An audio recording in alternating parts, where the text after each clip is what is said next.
Básicamente es importante para el cálculo de todas las indemnizaciones y todas las distintas consecuencias remunerativas o no remunerativas que pueden surgir a partir de la extinción del contrato. Es importante tener en cuenta que la ley siempre se agarra de dos pautas.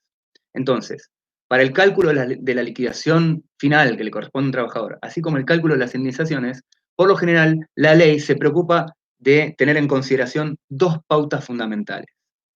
Estas pautas fundamentales son, como casi siempre en el derecho del trabajo, por un lado la remuneración y por el otro la antigüedad. Para que se den una idea, tan importante es la antigüedad y la remuneración para lo que es el cálculo de la liquidación final y de las indemnizaciones laborales, que la indemnización por despido, es decir, la más importante de todas las que tenemos que ver, sencillamente multiplica sueldo por antigüedad. Obviamente, no cualquier sueldo y no cualquier antigüedad. Lo que dice el artículo 245, y voy adelantando, es que se multiplica la mejor remuneración mensual, normal y habitual. La mejor remuneración mensual, normal y habitual por cada año de trabajo, dice la ley, por cada año de trabajo por año, o fracción mayor a 3 meses. Entonces, fíjense lo importante que son estas dos variables como para que la ley se tenga que preocupar tanto que la propia indemnización por despido, es decir, yo diría la central, la más importante que tenemos que anotar o que tenemos que estudiar es básicamente multiplicar remuneración por antigüedad. Entonces, ya la vamos a ver bien porque tiene topes y tiene demás. Este es el artículo 245 y vamos a ver la estructura de ese artículo, los topes que contiene y las posibilidades de inconstitucionalidad que también tiene íncitas ese artículo, esa norma, que también se ha dado en casos muy importantes que vamos a mencionar. Pero en principio nos tenemos que empezar a adaptar a la idea de que estos dos parámetros, antigüedad y remuneración, son cruciales para determinar verdaderamente cuáles son las distintas indemnizaciones y cálculos que vamos a ir haciendo. Antigüedad y remuneración. Entonces arranquemos por el primero, la antigüedad. La antigüedad que a nosotros nos interesa sacar, es importante que seamos prolijos para hacerlo. Si nosotros somos prolijos cuando recabamos datos, después hacer las indemnizaciones es muy fácil, verdaderamente fácil. Y empecemos con la antigüedad. Y para la antigüedad vamos a poner un ejemplo cualquiera. Vamos a poner un ejemplo X. Por ejemplo, imaginemos un trabajador que empezó a trabajar el día, qué sé yo, el 8 de marzo del año 2013. Así de fácil. Y luego ese trabajador lo despiden el día, vamos a suponer, el día 20 de junio del 2019. Listo. Ahí tenemos la fecha de ingreso y fecha de egreso, que es la fecha de despido. Bien, entonces lo primero que tenemos que saber es cuánta antigüedad tiene ese trabajador. Y esa es la pregunta que les hago a ustedes. ¿Cuánta antigüedad tiene? ¿Qué les parece? 12 segundos después. Pero yo les pregunté no cuánto corresponde para la indemnización por despido, que es lo que me están respondiendo muchos me están respondiendo de eso, sino que yo les pregunté cuánta antigüedad tiene. Entonces alguno empezó a tirar ya no 7 años, que es lo que hubiera correspondido para el despido. Entonces, que es precisamente lo que está diciendo ahora Emilia, estoy leyendo cualquier cosa. Lo que está diciendo Emilia ahora precisamente son 6 años y 3 meses, así que para la ley cuenta como un año más. Entonces, correcto, lo que dice Emilia es correcto, pero no fue la pregunta que yo hice. Yo no les pregunté cuántos periodos de indemnización corresponden para el artículo 245, porque todavía no llegamos, solamente lo adelanté, sino que les pregunté qué antigüedad tiene. Y entonces la antigüedad, alguno me la tiró en forma correcta, 100%, y agradezco a Franco, porque acá el punto es este. Necesitamos ser prolijos.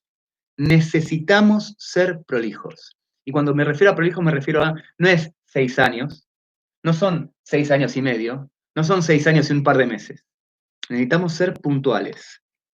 Literalmente, de 2013 a 2019 hay 6 años. 6 años. De marzo a junio hay 3 meses. Y del día 8 al día 20 hay 12 días. Entonces, tal cual lo dijo Franco, son 6 años, 3 meses y 12 días. Esto es muy importante que lo dejemos bien claro. No me interesa saber cuántos años trabajó, sino me interesa saber perfectamente cuánto trabajó. Y esto por varias razones, pero una de las cuales ya la anticipo, porque ya la empezamos a discutir, que es, cuando hay una indemnización por despido, les dije que son un sueldo por cada año de antigüedad o fracción mayor a 3 meses.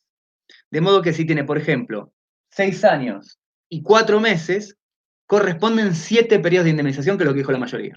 Si hubiera tenido 6 años y 2 meses, le hubieran correspondido solo 6 periodos de indemnización. Entonces, por eso es importante que seamos precisos. Pero fíjense acá una precisión adicional.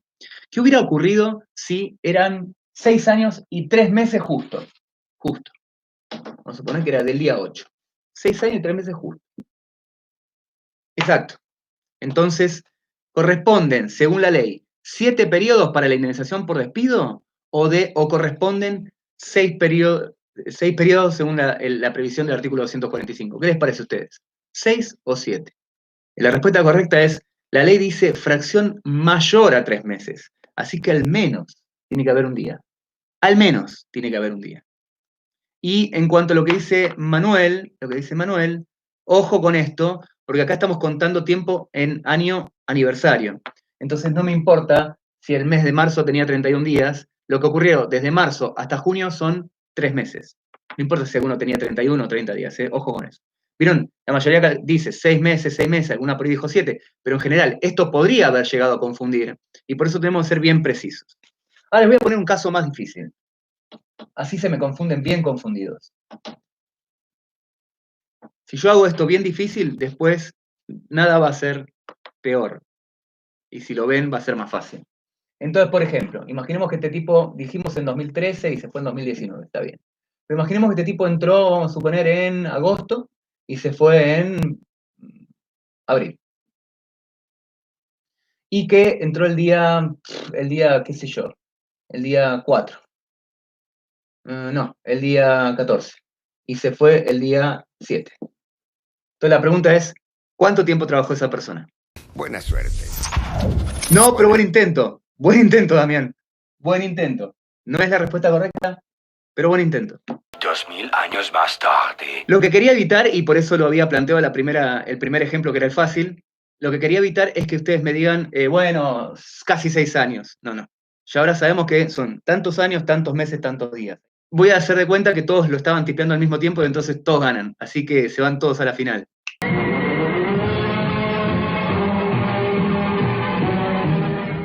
Ponele. 6 años no, ahí le pifiamos. Pero bueno, este es el que siempre confunde. ¿Por qué? Porque en realidad, desde el 2013 hasta el 2019, uno diría, creo que pasaron 6 años. Pero lo cierto es que no pasaron 6 años. Hubieran pasado 6 años si hubiéramos llegado a agosto. Pero no llegamos a agosto. Así que no llegamos a cumplir el 6º año. No hay 6 años enteros. Enteros hay 5 años. Entonces, la pregunta que uno tiene que hacerse siempre para esto, para calcular esto, es la siguiente. ¿Cuántos años enteros transcurrieron desde la primera fecha hasta la segunda fecha? Bueno, enteros tendría que haber pasado hasta el 14 del 8. Así que no llegamos al 14 del 8. Por ende, 6 años enteros no son 5 años enteros. 5 años enteros. Perfecto. ¿Y cuántos meses? Bueno, ¿hay 12 meses? ¿Cuántos meses pasan? Para que podamos hacer esta cuenta, tendríamos que estar al menos en el mes 8 acá abajo, y no llegamos, entonces tenemos que darle la vuelta al año, y así sucesivamente. Es decir, esta es la difícil. Ahora bien, yo antes tenía una forma de explicarlo que a mí me resultaba cómoda, a mí nunca me costó este tema. Yo lo veo rápidamente porque, no sé, estoy acostumbrado a hacerlo. Así que no me cuesta, no me daba cuenta que esto genera mucha confusión. Tal es así que vino un alumno, ojalá me acordara su nombre, no me acuerdo, qué pena, pero era un alumno que me dijo, no sería mejor calcularlo así. El chabón me tiró la posta, pero la recontraposta, al punto que a eso lo denomino el método, puta, me olvidé el nombre del alumno. El método del nombre del alumno de C. Cuando lo recuerda les voy a decir qué método, el nombre del método. Pero es un método fantástico, este chabón es un capo. El tipo me tiró la posta. ¿Cuál es la posta? ¿Cómo tienen que hacer? Bueno, la forma de resolver esto y para nunca confundirse, en realidad lo pueden hacer siempre así, pero esta es la forma de nunca confundirse. Van a básicamente transcribir las fechas estas, pero vamos a poner primero la fecha final y después le vamos a restar la fecha inicial. Y lo vamos a hacer de manera tal que nos acordamos, como en la escuela primaria, cuando teníamos que restar y tenemos que tomar decenas y centenas, van a ver que va a funcionar. Es realmente genial. Y nunca se van a volver a confundir con esto. Gracias a ese chabón. Me gustaría saber cómo se llama. Hay un par de chabones muy importantes, un par de alumnos muy importantes en la vida de un profesor. Por alguna razón ese fue uno. Precisamente porque si no podría dar esta clase. Siempre me costó explicar este punto. Entonces, ¿cómo hacemos? Vamos a transcribir primero la fecha a la que queremos llegar. Vamos a expresar el número al que queremos llegar, la fecha de egreso, es decir, la fecha final, pero vamos a ponerla al revés. Vamos a poner primero el año 2019, después el mes, primero el año, después el mes 4, y después vamos a poner el día 7. Lo vamos a ordenar así. Y después lo que vamos a hacer es restarle la fecha desde la que comenzamos. De vuelta la acomodamos así. 13 años, 8 meses y 14. Entonces, fíjense que tenemos el 14 de agosto de 2013, pero expresado al revés, y el 7 de abril del 2019 expresado al revés. Y una resta, precisamente para poder restar, precisamente para poder hacer esta cuenta y que nos salga bien la solución. Es la que ustedes dieron por ahí. Entonces, ¿cómo funciona esto? Bueno, primero, tengo que restarle 14 días a 7 días. ¿Puedo? 14 menos 7 me da número negativo. Entonces no puedo. Tengo que tomar prestado un mes. Acá me quedan 3 meses y acá tomo prestado un mes. Un mes son 30 días, ¿no es cierto? Entonces ahora ya no tengo 7 días nada más, tengo 37 días. Tengo una banda. Ahora sí puedo restarle 37 días y me da 23. 37 menos 14 me da 23 días. Y ahí vamos bien.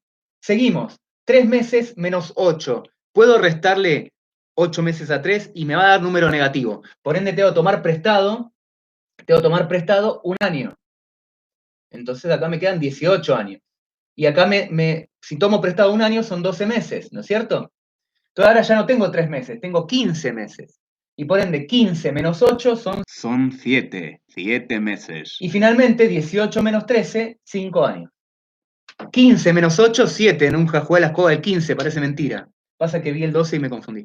Entonces, 5 años, 7 meses y 23 días. De esta forma, con esta simple reorganización de los números, podemos darnos cuenta que a veces no podemos restarle, por ejemplo, desde el 2013 hasta el 2019 no llegan a pasar 6 años. Precisamente pasaron 5 años, 7 meses y 23 días. Esa es la mejor manera. Voy a poner un último ejemplo para que vean que esta forma de contarlo funciona incluso en los casos fáciles, como el ejemplo original que habíamos puesto. Entonces, por ejemplo, este tipo entró el día 10 de enero del año 2013 y se fue el día, un número fácil, el día 20 de abril del año 2019, como habíamos más o menos armado. Entonces ya a simple vista se ve que son 6 años, 3 meses y 10 días, porque no hay problema en las restas. Pero si hacemos el método de este pibe también funciona y nos ayuda a ver bien el método. Entonces vamos a poner de vuelta. Si este tipo, primero ponemos el año 2019, ese es el año, después ponemos el mes, 4 meses, y después ponemos los días, 20 días. Y a eso le restamos la primera fecha, la fecha desde la que partimos. Entonces el año es el 2013, entonces 2013, los meses es el 1, un mes, y el 10 los 10 días, los ponemos en este orden. Y si hacemos la cuenta, fíjense lo fácil que es, 10 menos 20 da 10 días. No tenemos que tomar prestado nada, así que funciona más fácil. 4 meses menos un mes son 3 meses. Y 19 menos 13 son 6 años. Entonces, acá vemos que este método nos va a servir para resolver los casos fáciles y los casos difíciles también, pero nos sirve más para los casos difíciles, porque este ya nos dábamos cuenta a simple vista. Así que espero que les haya gustado ese aporte de un alumno que evidentemente sabía cómo enseñar mejor la materia que yo. Y esto es importante porque a veces se dan casos bastante complejos. Y no solo tenemos que empezar a hacer las cuentas y asegurarnos que sean 4 años, con tantos meses, con tantos días, y estar seguros de eso, sino que encima se nos puede dar una situación mucho peor.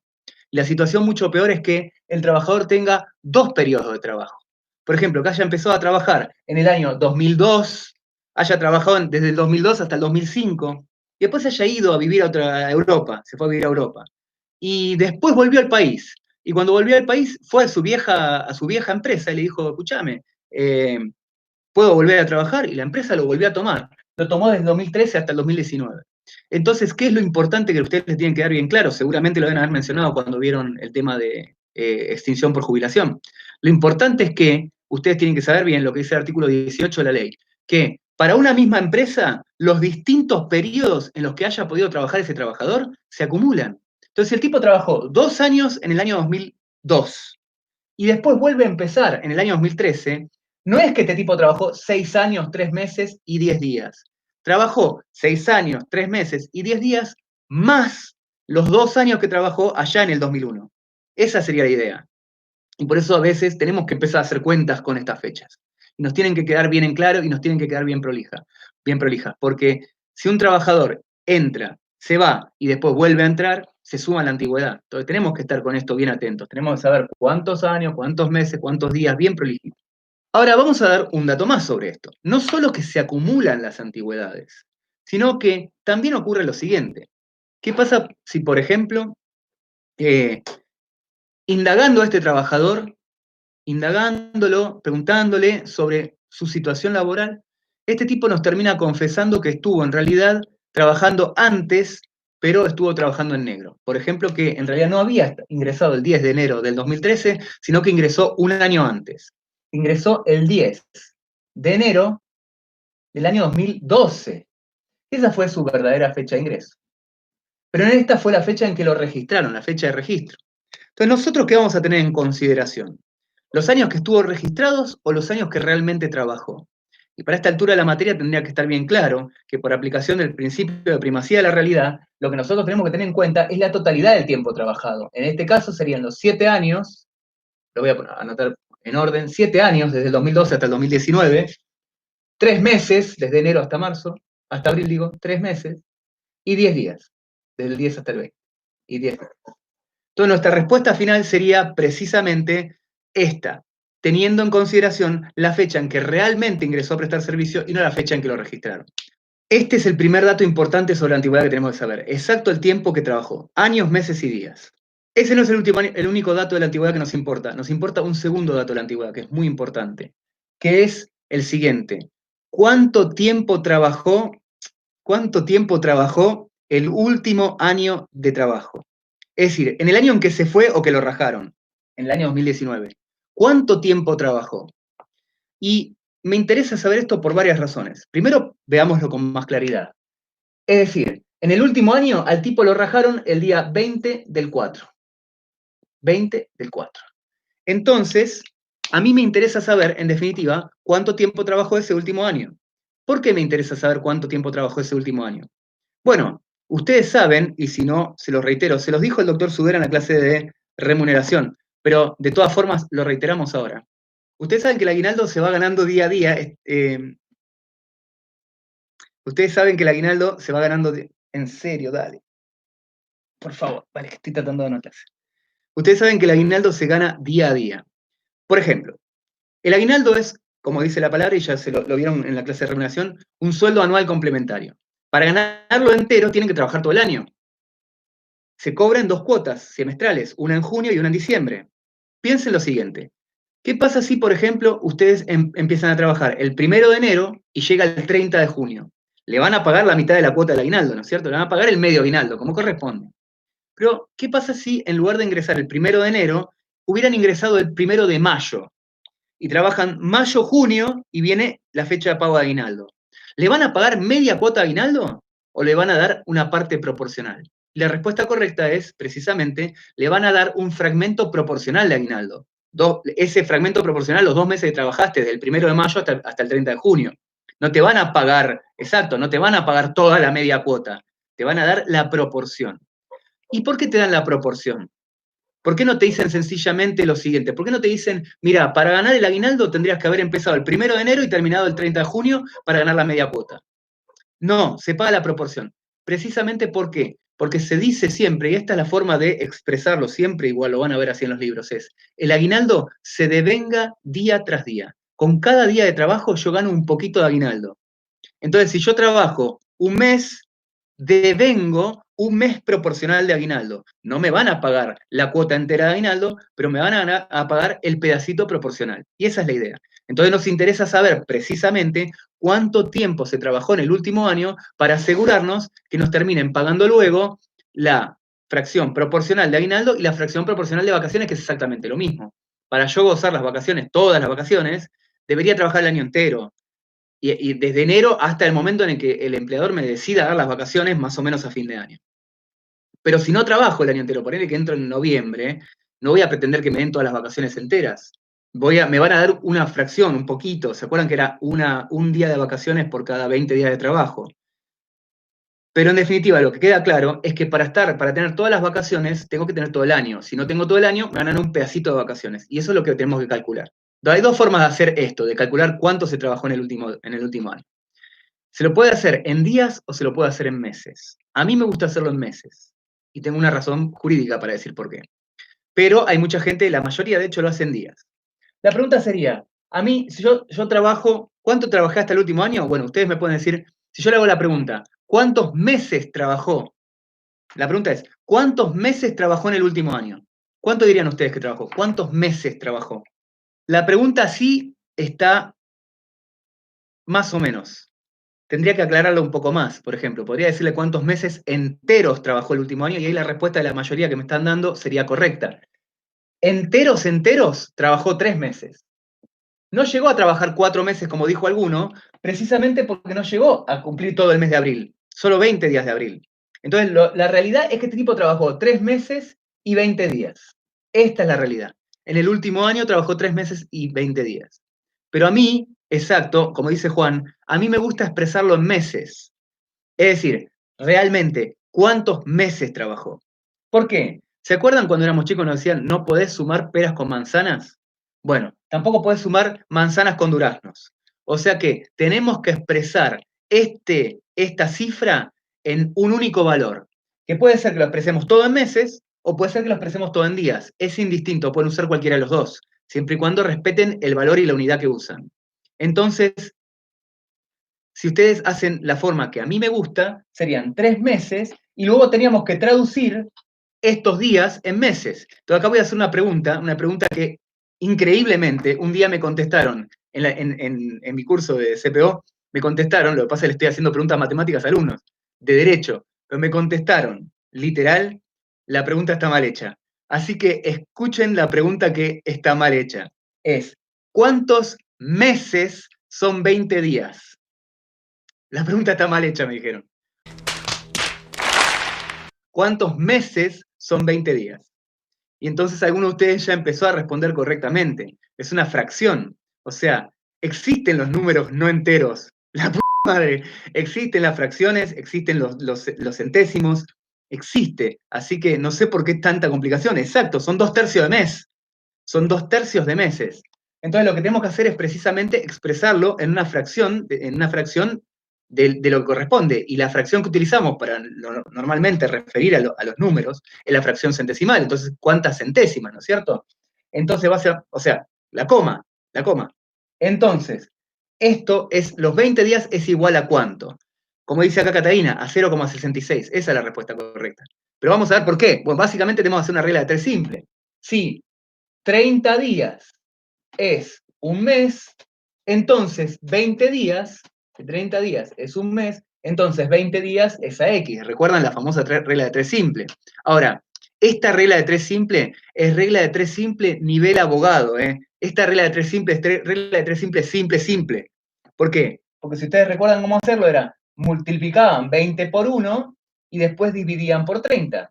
Entonces, fíjense que esta es fácil en serio, porque si siempre van a multiplicar por 1, porque están tratando de ver cuántos meses son, y es un mes, 30 días es un mes, en realidad lo único que tienen que hacer es agarrar el número y dividirlo por 30.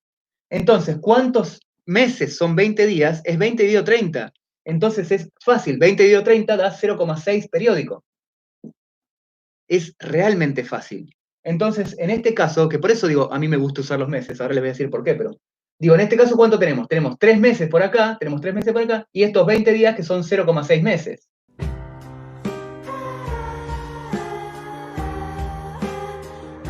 Te voy a contar que en enero hay 31 días, más Febrero que tiene 28 días o 29 si es bisiesto.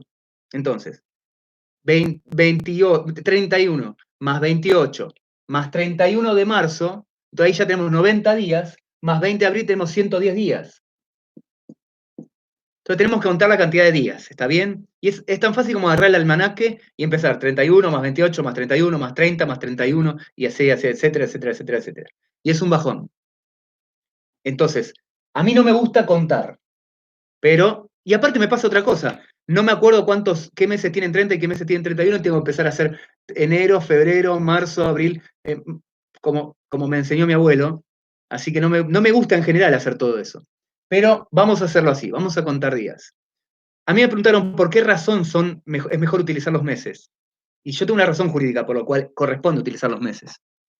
Precisamente porque la ley considera y siempre piensa, en principio, piensa en meses. Ustedes, el sueldo, si ustedes ganan 50.000 pesos por mes, si ustedes ganan 50.000 pesos por mes, van a ganar 50.000 pesos por mes, ya sea en el mes de enero, que tiene 31 días, o en el mes de febrero, que tiene 28 o 29 días, como este año. Así que ustedes van a ganar 50.000 pesos, no importa qué cantidad de días tenga el mes. La ley piensa en meses, el sueldo mínimo vital y móvil está expresado en meses.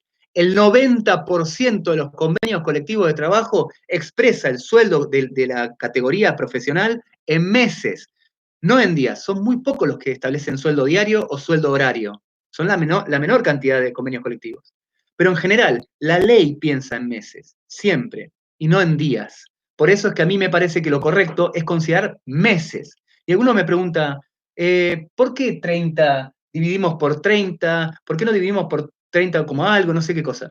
Es cierto, si uno quisiera ser 100% preciso, uno tendría que usar el número 30,4. Uno se tendría que preguntar, ¿cuántos días tiene un mes? Un mes tiene 30,4. Entonces la regla de 3 simple que tendrían que hacer es otra.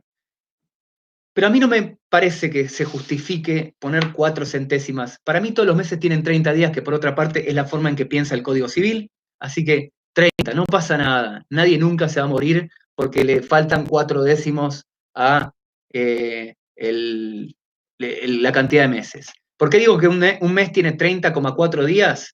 Porque es la cantidad de días promedio que tiene un mes. Si ustedes agarran 300, voy a hacerlo, tengo acá el celular, lo puedo hacer.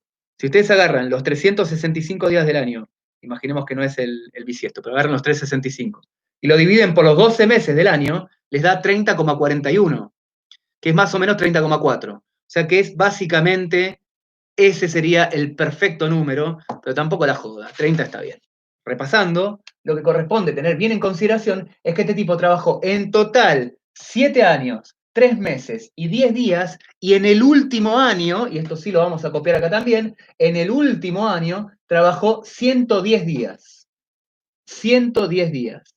Es decir, que no trabajó todo el año, los 365 días, sino que trabajó una fracción menor. Entonces, esto lo vamos a tener acá a un costado como datos. Y ahí tenemos que ser prolijos con los datos. Estos son los datos, todos los datos que necesitamos. Con todos estos datos podemos calcular todo. No nos falta más nada. La remuneración nos falta. Así que pasemos a la remuneración. Entonces yo les había adelantado que la indemnización utiliza la antigüedad, por un lado, y también utiliza la remuneración. Ahora la pregunta es, ¿qué remuneración? Porque la ley no habla de cualquiera, habla, como dije, de la mejor remuneración mensual, normal y habitual de los últimos 12 meses. La mejor remuneración mensual, normal y habitual de los últimos 12 meses. Ahora bien, esta es la base de cálculo más típica, la más clásica y la más importante de todas, y sobre las que nos vamos a concentrar hoy. Pero les advierto algo. Esta base de cálculo en realidad solo sirve para hacer una cuenta. En realidad técnicamente son 2 cuentas, pero una cuenta. ¿Está bien? Esta es la base de cálculo que establece el artículo 245. El artículo 245. No es una base de cálculo general, es la base de cálculo específica para el cálculo de la indemnización por despido. Entonces ahí tenemos que entrar con cuidado a ver este punto. ¿Está bien? ¿Por qué? Porque técnicamente lo único que se calcula con esta base de cálculo es la indemnización por despido. Pero, por ejemplo, el aguinaldo se calcula con otra base de cálculo. El aguinaldo se calcula con, dice la ley, la mayor, pero es lo mismo, la mejor, remuneración mensual del semestre. Con eso se calcula el SAC. Con eso se calcula el SAC.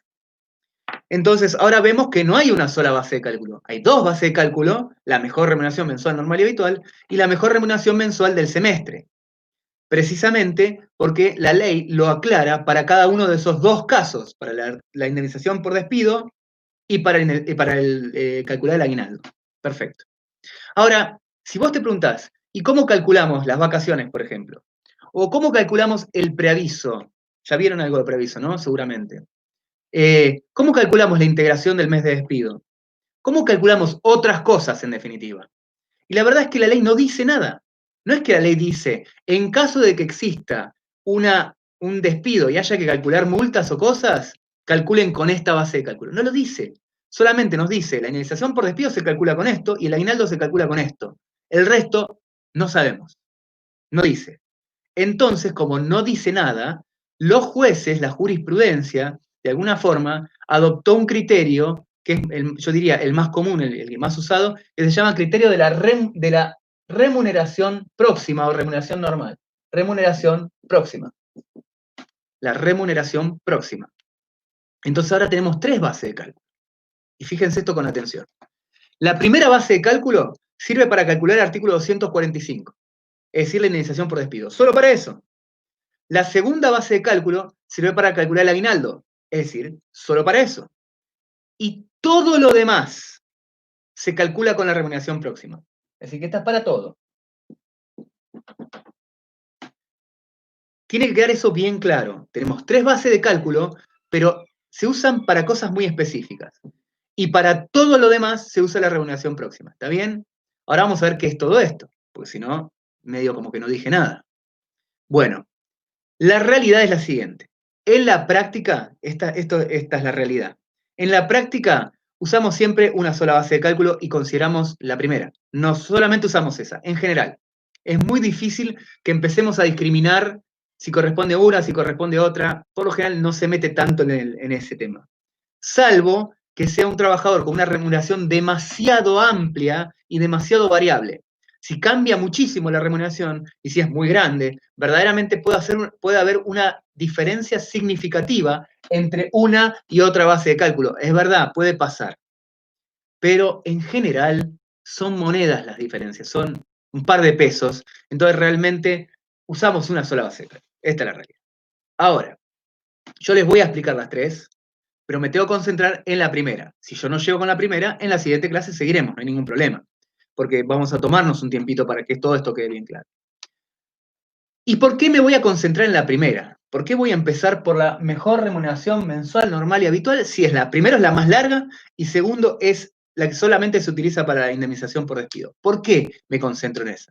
Bueno, si ustedes se fijan, todas tienen algunas características que comparten. Por ejemplo, las tres comparten la característica remuneración.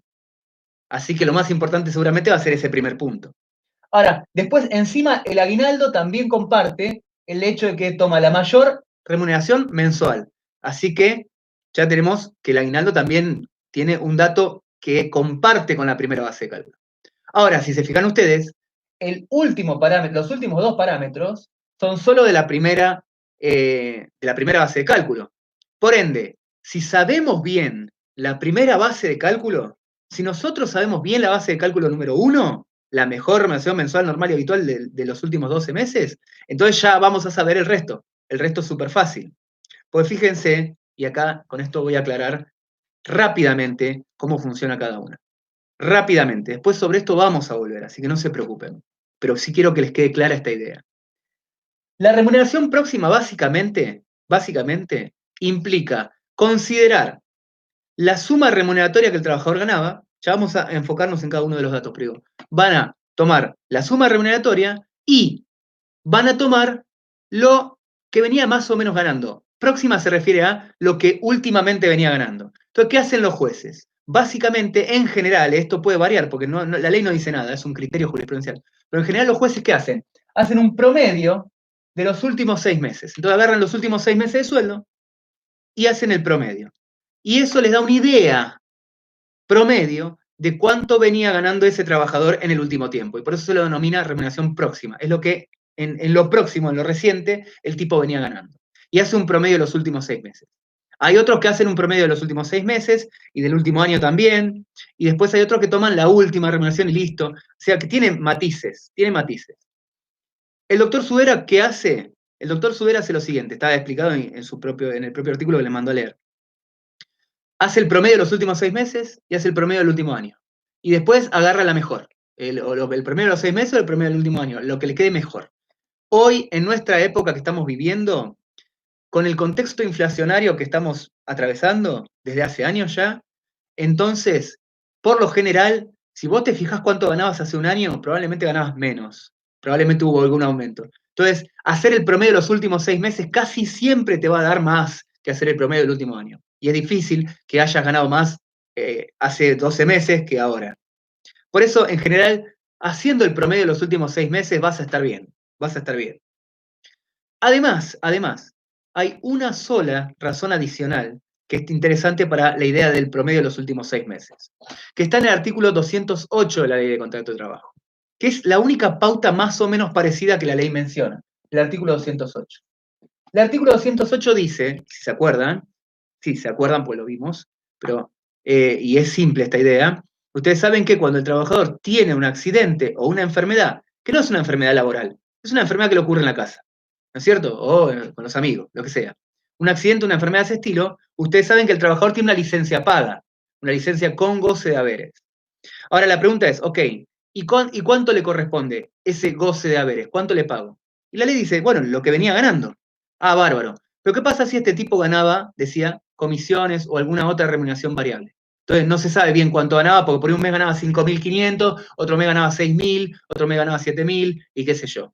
Entonces, ¿cómo sé? Y el artículo 208 dice, bueno, es muy fácil. Si hay remuneración variable, hace un promedio de los últimos 6 meses. Entonces la idea es la misma. Un promedio de los últimos 6 meses nos indica más o menos cuál es la remuneración próxima. No se preocupen, lo vamos a volver a reiterar con cosas más concretas. Pero esa es la idea de la remuneración próxima. Remuneración próxima que se utiliza para todo lo que no sea ni aguinaldo ni indemnización por despido, y ya vamos a ver una multa muy chiquita más. ¿Está bien? Pero esa es la idea. La del aguinaldo, que ya la vieron un poquito con el doctor Subera, pero la reitero. Ustedes, para saber cuánto corresponde por aguinaldo, deben tomar la mejor remuneración mensual del semestre de que se trate. Entonces, si es la primera cuota del aguinaldo, es el semestre que va entre enero y junio. Y si es la segunda cuota del aguinaldo, es el semestre que va entre julio y diciembre. Y recuerden esto, sí, sé que lo vieron en la clase del doctor Subera, que como el aguinaldo de la segunda cuota se paga antes de Navidad, entonces puede ser que justo la mejor sueldo sea el sueldo de diciembre, y sin embargo no lo llegaste a cobrar. Por ende, después te tienen que pagar las diferencias con enero. No sé si esto lo vieron. Sí, digo, esto lo vieron, así que dejémoslo como ya explicado.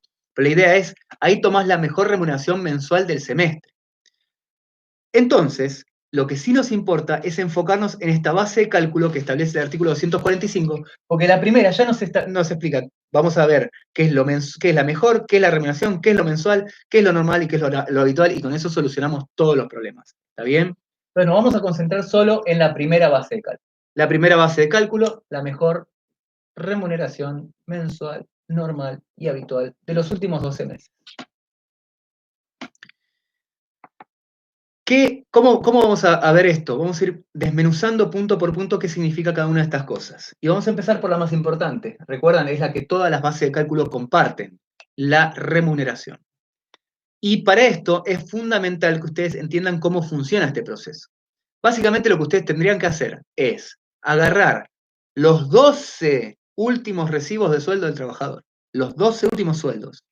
Tendrían que empezar a ver los recibos y tendrían que ver si cada uno de los rubros o conceptos que están en ese recibo, por ejemplo, sueldo básico, por ejemplo, antigüedad, plus por producción, qué sé yo, premio por asistencia, lo que sea, cada uno de esos conceptos vamos a tener que ir analizando a ver si cumple con todos los requisitos que establece la ley, de ser la mejor remuneración mensual, normal y habitual. Esa sería la idea. Y lo tienen que hacer con los últimos 12 meses y después agarrar la mejor de los últimos 12 meses. Así que es un laburazo. pero, y como es un laburazo nadie lo hace, esta es la verdad, pocas veces te sentás y lo haces solamente cuando el laburante gana muchísima guita, entonces la diferencia entre tomar una u otra base de cálculo puede llegar a ser 50 lucas, entonces ahí sí lo haces. Entonces, remuneración. Para esto tenemos que hacer referencia a la clase que ustedes ya tuvieron sobre remuneración. Y específicamente, la clase esta creo que la dio el doctor Sudera, que es uno de sus temas también, no de sus temas en esta comisión, es de su tema de especialidad, que es la remuneración.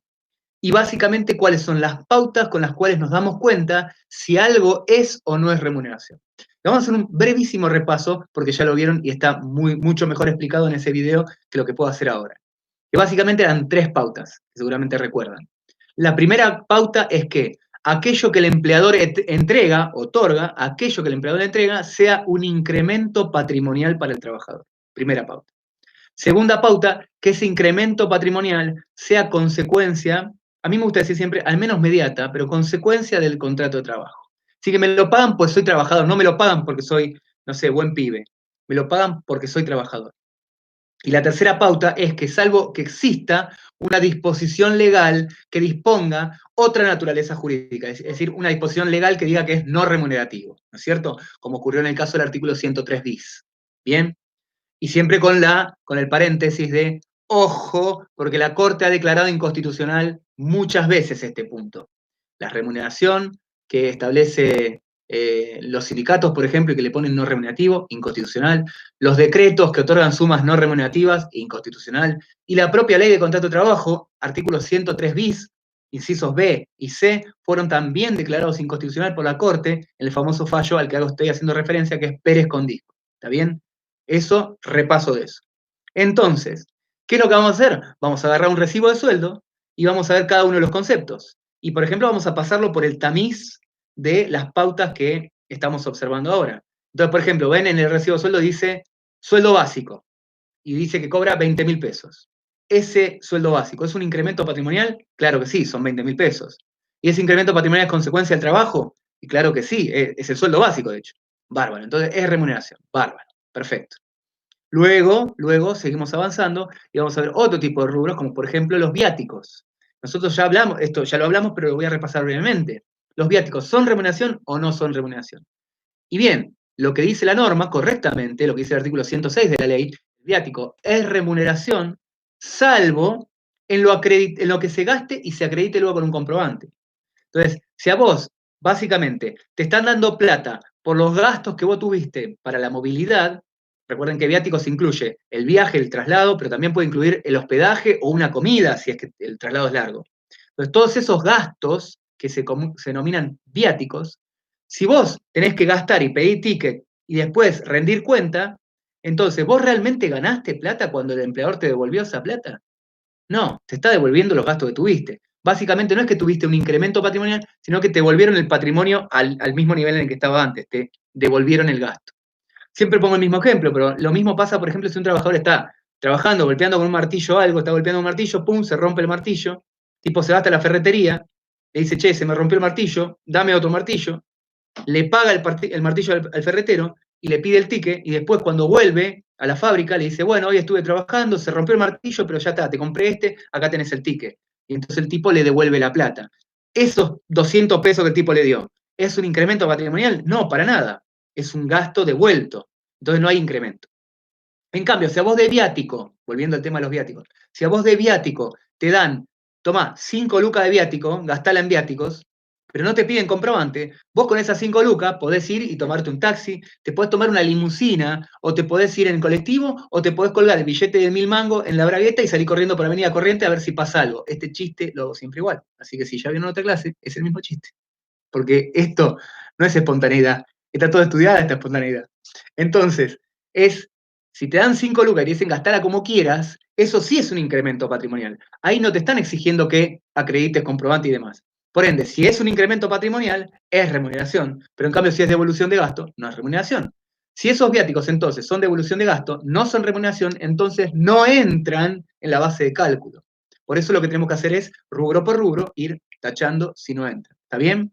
Entonces, remuneración básicamente es eso, es pasar cada uno de los rubros por el tamiz correcto de las pautas sobre el reconocimiento de la remuneración. Agarran el recibo y van a tachar, no, esto no es remuneración, no es remuneración, no es remuneración porque, por ejemplo, es viáticos con un comprobante de gasto. No es remuneración porque, bueno, la ley dice que no es remuneración, el artículo 103 bis dice que no es remuneración, o puede haber otra ley, una asignaciones familiares. Las asignaciones familiares son prestaciones de la seguridad social, entonces no son remuneración. Bárbaro, listo, tachan porque no es remuneración, tachan porque no es remuneración, ¿está bien? Ahora, si remuneración queda claro, vamos al siguiente, remuneración mensual. ¿Qué significa que un rubro sea mensual? ¿Qué significa que un rubro sea mensual? Básicamente que se devengue y se pague en un lapso del mes, que sea un rubro que se va ganando en el mes. ¿Qué significa esto? Porque no hay que confundir este punto. Por ejemplo, las comisiones. Cuando vos te pagan el sueldo y en el sueldo te figura comisiones, ese rubro comisiones es mensual y si son las comisiones del mes, sí, es mensual. Lo que la norma excluye son, por ejemplo, bonos anuales, premios trimestrales, u otras cosas que no se pagan todos los meses, sino que se pagan, por ejemplo, aniversario, ¡pum!, una vez por año se paga. Entonces, por eso es que hay que distinguir entre los rubros que son mensuales y los que no son mensuales, por ejemplo, por ser trimestrales o semestrales. Es el más fácil, porque por lo general, si ustedes quieren saber cuáles son mensuales, y la mayoría son mensuales, salvo que aclaren que son bimestrales, trimestrales o demás. Pero, por ejemplo, si este trabajador es medio vago, entonces la asistencia, premio por puntualidad, no lo gana casi nunca, lo ganó una vez en el año, una sola vez lo ganó. Entonces, ese premio por puntualidad que ganó en febrero del año 2019, ¿ese es un rubro mensual o no es mensual? Es un rubro anual, porque lo ganó una sola vez en el año. Y la respuesta correcta, y por eso digo, no nos confundamos con esto, la respuesta correcta es que ese rubro específico, por más que lo ganó una sola vez en el año, es un rubro mensual, se paga por mes. Lo podría haber ganado todos los meses, porque es mensual, ¿se entiende? Esa es la idea. Entonces la pregunta siguiente que se pueden hacer es esta. ¿Y qué pasa con el aguinaldo? El aguinaldo, ¿lo incluimos o no lo incluimos para calcular la indemnización, la mejor remuneración mensual normal y habitual? Esa es la pregunta. ¿El aguinaldo va o no va? Pensemos lo siguiente. Imaginemos que hay un trabajador que, convenientemente para mí, gana 12.000 pesos. 12.000 pesos por mes. Y supongamos, convenientemente para mí, que en el último año no existe la inflación. Entonces el tipo ganó 12.000 pesos todos los meses. Todos los meses 12.000 pesos. Entonces, si ganó todos los meses 12.000 pesos, el mes de junio y el mes de diciembre cobró medio aguinaldo, ¿no es cierto? Entonces, por ejemplo, en junio, medio aguinaldo son 6.000 pesos, medio aguinaldo son 6.000 pesos, y entonces en junio, en total, ganó 18 lucas. ¿Puedo decir yo que la mejor remuneración de ese trabajador fue 18 lucas? ¿O en realidad no es una remuneración mensual?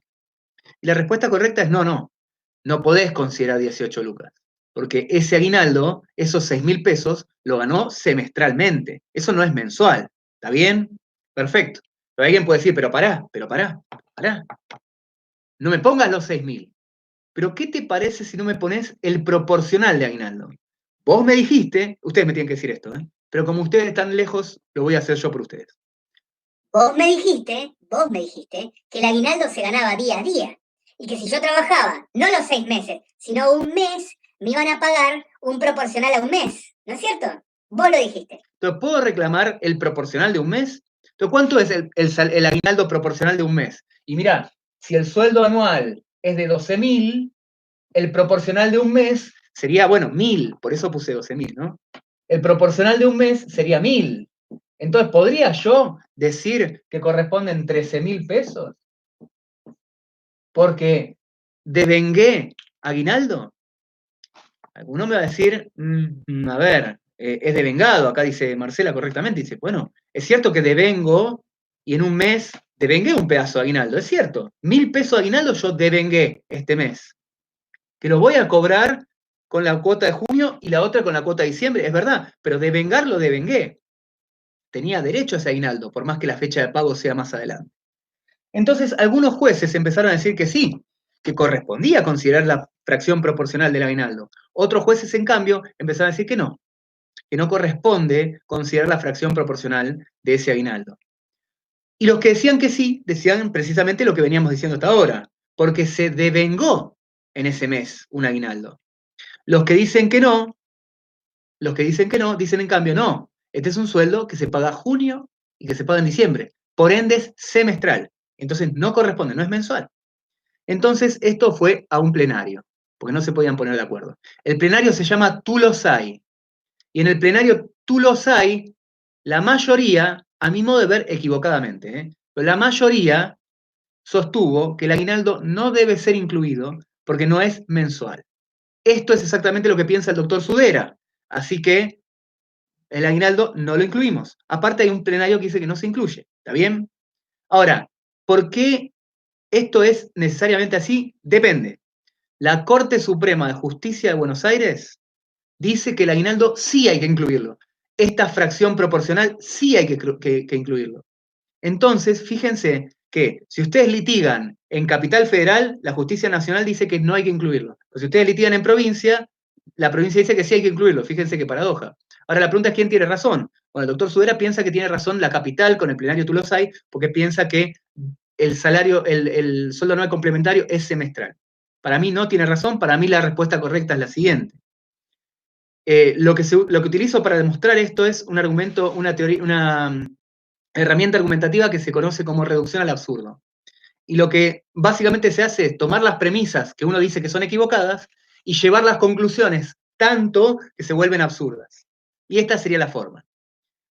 La pregunta es la siguiente. Si ustedes cobran, vamos a hacer así, de vuelta al ejemplo, si ustedes cobran 12.000 pesos por mes, ¿cuál es la remuneración que van a tomar, la mejor remuneración que van a tomar para calcular la indemnización? Bueno, 12.000, lo que cobran por mes. Fantástico. Ahora, ¿qué pasa si cobraran 6.000 pesos por quincena? 6.000 pesos por quincena. 6.000 pesos por quincena. ¿Cuánto toman? ¿Qué remuneración van a tomar? Van a tomar 2 quincenas y van a tomar, en definitiva, 12.000 pesos. Correcto.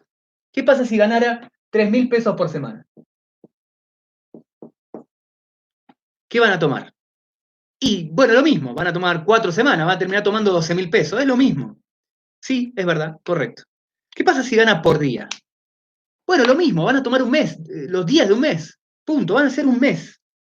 Bárbaro. Vamos perfecto. Hasta acá vamos bien. Ahora la pregunta es la siguiente. ¿Qué pasa si el trabajador ganara 24.000 pesos bimestrales? 24.000 pesos bimestrales. Entonces me van a decir, no, la ley no permite el pago bimestral. La ley permite el pago quincenal, el pago jornal, el pago semanal. Sí, todo esto sí se puede fraccionar así la remuneración, pero no se puede fraccionar de forma bimestral. Como máximo tenés que pagar, ¿se acuerdan? Lo vimos en la fecha de pago de la remuneración, al cuarto día hábil del mes vencido. Entonces, como máximo se paga por mes. Podés pagar por quincena si querés, pero por mes como máximo. Y la respuesta es correcta. Pero ¿qué pasa si ese es un trabajador que, por ejemplo, está en negro? Imagínense un trabajador que no está registrado y que fraudulentamente le pagan cada 2 meses, le tiran 24 lucas. Esto es realidad. El derecho al trabajo es realidad. Entonces la pregunta es, a ese trabajador que le tiran 24 lucas cada 2 meses, ¿qué le tomarían como mejor remuneración mensual? ¿Dirían, no le puedo tomar porque esa es remuneración bimestral? ¿Dirían esto? ¿O sencillamente agarrarían un mes? Es decir, 12 lucas. Harían exactamente eso, ¿no es cierto? Porque es lo que corresponde. Básicamente lo único que hay que hacer es tomar la remuneración, independientemente del fraccionamiento de la fecha de pago, y tomar el mes devengado. Esa es la diferencia que no atiende la mayoría del plenario, que es la diferencia entre génesis obligacional, es decir, devengar algo, tener derecho a, y fecha de exigibilidad del cobro. Son dos cosas distintas. Una cosa es la génesis del crédito y otra cosa es cuando yo puedo exigir el pago.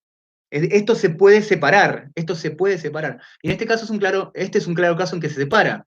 El trabajador que cobraba 24.000 pesos bimestrales, durante un mes devengó, medio sueldo, 12.000. Y en los 2 meses termina de devengar los 24, y ahí cobra. Pero devengó un mes primero y después el otro mes. Si hubiera entrado a trabajar, en lugar de trabajar desde enero hasta febrero, y que cobrar en febrero los 24 lucas, hubiera entrado, por ejemplo, en febrero, y solamente hubiera trabajado un mes y hubiera cobrado medio sueldo, ¿no es cierto? Lo mismo que el aguinaldo. Precisamente por eso, con la misma lógica, si el aguinaldo se paga en 2 cuotas semestrales, no significa que no se devengue mensualmente.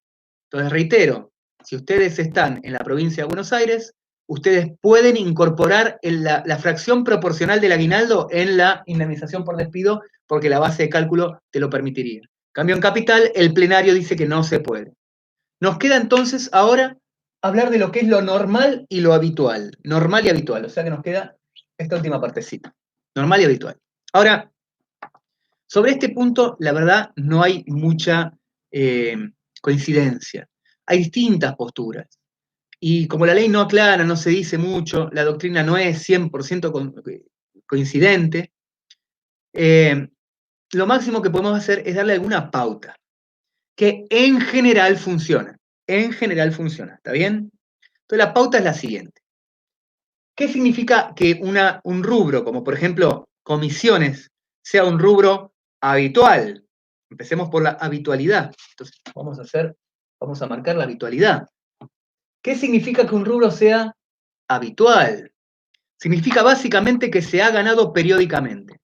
Entonces, por ejemplo, si en el último año yo todos los meses gané comisiones, entonces las comisiones son un rubro que para mí son habituales. Yo las gano siempre las comisiones. Presentismo, vamos a suponer que de los 12 meses, 10 meses gané el presentismo. Entonces, ¿presentismo es habitual? Es habitual, sí, perfecto. Ah, bueno, entonces vamos bien. Ahora, ahí no hay duda. Cuando es 10 meses, y sí, es habitual. Si son 8 meses del último año, ¿sigue siendo habitual? Bueno, yo diría que sí. Bueno, y si son 7, si son 6 meses, y bueno, yo diría que sí. Y si son 5 meses del último año, por ejemplo, solamente enero, febrero, marzo, agosto y octubre gané comisiones. ¿Es o no es habitual? Y ahí uno me podría decir, y no sé. Lo cierto y concreto es que la ley no tiene un parámetro claro, pero el doctor Sudera sí tiene un parámetro claro, él tiene un criterio concreto. Él dice básicamente lo siguiente: si en el último año el trabajador, ese rubro, lo percibió, perdón, lo devengó, ¿no? Porque por ahí la diferencia es importante. Pero si ese rubro entonces lo termina devengando al menos la mitad del tiempo, es decir, 6 meses o más, yo lo considero habitual, dice él. A mí ese criterio no me gusta, porque me parece muy rígido y la ley no es rígida. Porque si, por ejemplo, tiene 5 meses, para ella no es habitual. Si en el último año, entonces, quiero que quede claro, si en el último año ese rubro, por ejemplo, comisiones, si en el último año el rubro comisiones lo ganó solo 5 meses, entonces para Sudera no es habitual y por ende hay que tachar el rubro. Hay que tachar el rubro. Para mí eso no es súper. A mí no me gusta mucho la postura, pues la ley no es tan rígida y tan taxativa. Pero está bueno tener un criterio, ¿viste? Una indicación. Hubiera sido bueno que la ley lo diga, pero bueno, no lo dice. ¿Por qué me parece que puede ser incorrecto? Bueno, fíjense, ¿qué les parece el siguiente ejemplo? Imagínense que en el último año este trabajador ganó comisiones solo en 5 meses. Me van a decir, entonces no es habitual. Pero si yo le digo, sí, pero son los últimos 5 meses. Entonces, ¿ahí es o no es habitual? Ojo, para mí, ahí, por ejemplo, se habitualizó. Por los últimos 5 meses se habitualizó. Último año aniversario, la pregunta de Agustín, es lógico. Es el último año, dice la mejor remuneración mensual, normal y habitual de los últimos 12 meses. ¿Desde cuándo? Desde que te despidieron. Desde que te despidieron. Entonces la pregunta es la siguiente, ahí Marcela hace una aclaración que es importante. ¿Pero qué pasa si este tipo no trabajó no llegó a trabajar más de un año, trabajó 6 meses, por ejemplo? El tipo trabajó 6 meses. ¿También me vas a pedir que tenga al menos 6 meses? La respuesta es no, por favor, escúchenme bien. Lo que dice Sudera es al menos la mitad de los meses. Por ende, lo que tiene que tener al menos son 3 meses. Si 3 meses tiene ese rubro es habitual. ¿Está bien? Entonces ahí queda bien redondo. No sé qué pasó ahí, se me llenó el chat. Entonces ahí queda bien claro. La idea sería entonces, si ese rubro específico, acuérdense que este es un análisis rubro por rubro, si ese rubro específico, lo ven que se repite muchos meses, eso es habitual. Si en cambio lo ven poquito, no es habitual. Típico caso, el presentismo. El presentismo, por ejemplo, gana presentismo porque es un vago 2 veces al año. Entonces eso no es habitual. El tipo cada tanto llega temprano, pero la verdad que por lo general es un vago. ¡Vamos, Newell! Entonces, el criterio de Sudera para determinar cuándo sí es habitual o cuándo no es habitual es exactamente la mitad. Es decir, si del último año la mitad o más está el rubro, ese rubro es habitual. Si es menos de la mitad, ese rubro no es habitual. ¿Está bien? Ese sería el concepto. Y me queda entonces, y con esto cierro, porque ya por suerte llegamos, ¿qué es lo normal? Entonces, ¿qué es lo normal? La clase que viene con el doctor Sudera vamos a ver todo esto expresado más en la práctica, ya viendo punto por punto y repasando todo este concepto. Pues la idea es, ahora que ya vimos que es habitual, ¿qué es lo normal? Y de vuelta yo siempre doy el mismo ejemplo. Imagínense que hay un trabajador que gana a comisiones, por ejemplo, que trabaja en Frávega, Garbarino, ¿no? Esas empresas que venden electrodomésticos y gana comisiones. Entonces imaginemos que este tipo que gana comisiones, siempre gana comisiones, todos los meses. Ese rubro, comisiones, ¿es habitual? Sí, es habitual porque siempre gana comisiones, es recontra habitual, no hay duda, bárbaro. Ahora, lo siguiente que se tienen que preguntar es, ok, ¿y es normal? Y para saber si es normal, primero tenemos que saber, para entender la lógica esta, tenemos que saber cuánto es lo que siempre ganaba. Bueno, en promedio, y esto es lo que hay que pensar, entonces, si lo normal que el tipo ganaba eran 5.000 pesos por mes, si el promedio era 5.000 pesos, ¿qué pasa si un día viene, por ejemplo, un mafioso ruso? Yo siempre digo el mismo ejemplo, pero no se les va a olvidar. Viene, te mira a los ojos y te dice, el mafioso ruso siempre digo que se llama Dimitri, porque si sos mafioso y sos ruso, te llamas Dimitri. No hay otra, ¿entendés? Si sos malo de la película y sos alemán, te llamas Hans, como Hans Kruger, una gran película. Muchos de ustedes no sé si ni se conocen porque esto del impacto generacional, qué horror. La cosa es que viene Dimitri y te dice, yo voy a llevar 100.000 televisor. Y vos, perdón, Dimitri, 100.000 televisor. Y vos se te aflojan las patas, pero agarrás el teléfono y decís, traigan 100.000 televisor, que los quiere Dimitri. Y viene Dimitri y te pone una bolsa de diamantes, porque los mafiosos no pagan con dinero, una bolsa de diamantes en la mesa. Entonces vos, no sé cómo, pero traes los 100.000 televisor para Dimitri. Ese mes de comisiones pegaste 2 palos. Ese mes es el mes de tu vida, es el mes que nunca te olvidarás. Es más, ya no lo llamas más febrero del año 2020, ahora es Dimitri del 2020. Es el Dimitri del 2020. Nunca te vas a olvidar de ese mes. Ahora, la pregunta es, ¿las comisiones para ese trabajador son habituales? La respuesta es sí, todos los meses ganaba comisiones. Pero el mes Dimitri, que ganó 2 palos de comisiones, ¿es normal? No, el mes Dimitri no es normal. Y esa es la respuesta correcta. Entonces, si se va mucho de mambo, si se va muy para arriba de lo promedio, entonces ese mes específicamente, ese rubro, ese mes específicamente, es un mes anormal. Y lo tienen que tachar. Porque no toma la ley cosas anormales. Y esa sería la idea de toda esta norma. ¿Cómo sé cuándo es mucho más de lo normal o cuándo es más o menos normal? ¿Cómo sé si es mucho? O sea, 1.000.000 es obvio que es mucho, pero 10.000 pesos ¿es o no es anormal? Tipo ganaba siempre 5.000. ¿10.000 pesos? ¿Qué onda? Entonces, de vuelta, acá la ley no dice nada, pero Sudera tiene un criterio, que se los voy a explicar rápidamente. Lo que dice Sudera es fácil. Agarren el rubro, por ejemplo, comisiones, y hagan el promedio del año. ¿Cuánto cobró de comisión? ¿Cuánto era lo normal? ¿Cuánto es el promedio? Bueno, el promedio son 5 lucas. Ok, Sudera dice, y esto es claro, si supera más del doble del promedio, voy a considerar yo que es anormal. Y ese es el criterio que tiene él, y por ende con el que nos vamos a manejar. Si supera más del doble del promedio, entonces ya no es dentro del promedio, está por arriba, ya lo saca, no es normal. Eso es remuneración mensual, normal y habitual. De esos 12 meses, tiene que tomar la mejor. Y esa es la forma de hacerlo.